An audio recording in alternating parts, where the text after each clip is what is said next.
도시의 가장 어둡고 습한 구석, 구역질 나는 악취와 절망이 고인 곳에 아리스티드 쿠발다가 운영하는 허름한 숙박업소가 있습니다. 이곳은 한때 사회의 일원으로서 이름과 명예를 가졌으나 이제는 그 모든 것을 잃어버린 사람들, 즉 한때 사람이었던 존재들이 흘러들어와 머무는 마지막 정거장입니다. 주인인 쿠발다는 과거 기병대 장교였으나 지금은 누더기를 걸친 채 술에 절어 사는 인물입니다.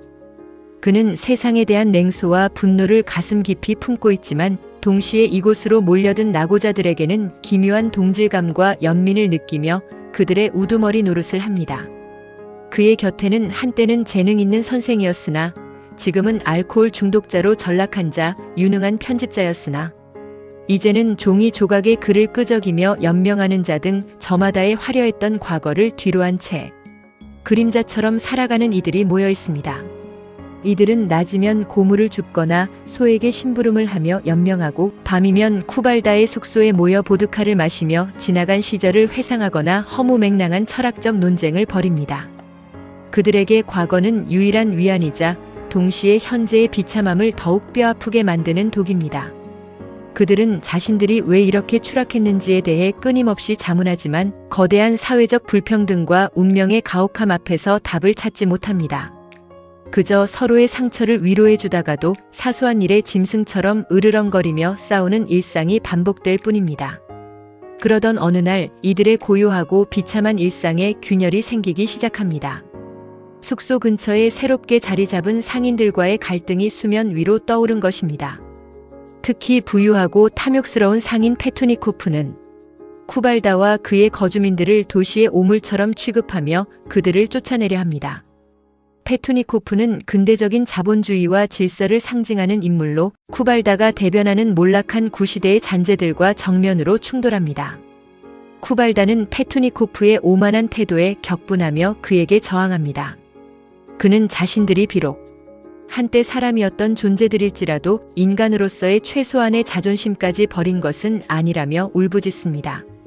그러나 돈과 권력을 쥔 페투니코프 앞에서 이들의 저항은 계란으로 바위치기나 다름없었습니다. 갈등이 고조되던 중 숙소의 거주자 중 한 명인 전직 교사가 병에 걸려 죽음을 맞이합니다. 그의 죽음은 이 공동체에 깊은 슬픔과 허물을 안겨줍니다. 한때 지식을 가르치고 존경받던 한 인간이 아무도 기억하지 않는 구석에서 짐승처럼 죽어가는 모습은 그곳에 남겨진 이들에게 자신들의 머지않은 미래를 투영하게 만듭니다. 쿠발다는 친구의 죽음 앞에서 무력감을 느끼며 다시 술을 찾습니다. 그리고 페투니코프와의 싸움에서도 점차 밀려나게 됩니다. 법과 질서라는 이름 아래 숙소는 폐쇄될 위기에 처하고 경찰들이 들이닥칩니다. 쿠발다는 거칠게 항의하고 페투니코프에게 주먹을 휘두르지만 결국 차가운 감옥으로 끌려가게 됩니다. 우두머리를 잃은 나머지 사람들은 뿔뿔이 흩어집니다. 그들은 또 다른 어두운 골목을 찾아 혹은 이름 없는 길 위에서 쓰러지기 위해 무거운 발걸음을 옮깁니다. 소설은 이들이 떠난 자리에 남은 황량한 풍경을 묘사하며 끝을 맺습니다. 고리키는 이 작품을 통해 단순히 가난한 사람들의 삶을 보여주는데 그치지 않습니다. 한때는 꿈과 희망을 품었던 인간들이 사회의 구조적 모순 속에서 어떻게 존재의 지위를 박탈당하고 물건처럼 취급받게 되는지를 서늘하게 고발합니다. 한때 사람이었던 존재들이라는 제목은 매우 중의적입니다.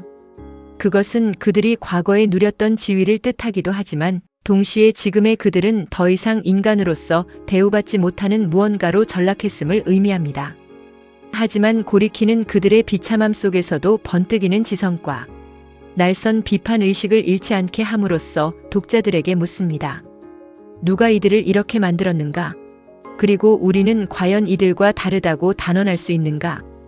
회색빛 도시의 끝자락, 차가운 바람이 부는 숙소 터에는 이제 아무도 남아있지 않습니다.